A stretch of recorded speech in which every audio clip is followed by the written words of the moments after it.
அதில் வந்து வீட்டுக்கு வரும்போது சரத்குமாரை கல்யாணம் பண்ணிக்கிட்டு அந்த மீனான்னு நினைக்கிறேன் ஆக்டர் வீட்டுக்கு வரும்போது தனியாக வருவாங்க. அவங்க அம்மா ஏற்றுக்க மாட்டாங்க. கல்யாணத்துக்கு பிறகு ஒரு பொண்ணு வீட்டில் காலை வைக்கணும்னா வீட்டுக்காரோட தான் காலை வைக்கணும். அந்த குடும்பத்திலே உன்னால் குப்பை கொட்ட முடியலனா வேறு எந்த குடும்பத்திலையும் உன்னால் வாழ முடியாதுன்னு சொல்லுவாங்க. இன்றைக்கி அப்படி சொல்கிற அம்மா எத்தனை பேர்? அம்மா நீ வந்துருமா, கேப் புக் பண்ணுறவா, அப்பா அனுப்புவோமா? இவங்களே காலைல ஃபோன் பண்ண வேண்டியது ஞாயிற்றுக்கிழமை. என்ன செய்கிறீங்க?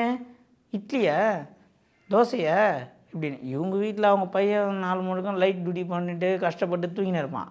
இவங்க எங்கள் பொண்ணுக்கு ஃபோன் வச்சு பேசின்னு இருப்பாங்க. புரியுதா? பொண்ணை வான்னு சொல்லி கூப்பிட்டு வரதே இப்போ அம்மா தான். அப்புறம்னா பொன் கிடைத்தாலும் புதன் கிடைக்காது. பொன் கிடைத்தாலும் புதன் கிடைக்காதுன்றது அற்புதமான விஷயமா இருந்தாலும், இப்போ வந்து ஒரு நடைமுறை வாழ்க்கைக்குன்னு எடுத்துக்கும்போது இந்த புதன் என்ற கிழமையிலே பிறந்தவங்களுக்கு இவ்வளோ நேரம் நம்ம பேசுகிறோம், இன்னும் பலனுக்கே வரல.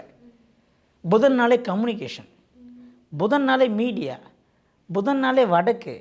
அப்போ இயற்கையாகவே இந்த பிரபஞ்சம் புதன் என்று வரும்போது அதுக்குண்டான நேரத்தை அதிகமாக எடுத்துக்கொள்வது.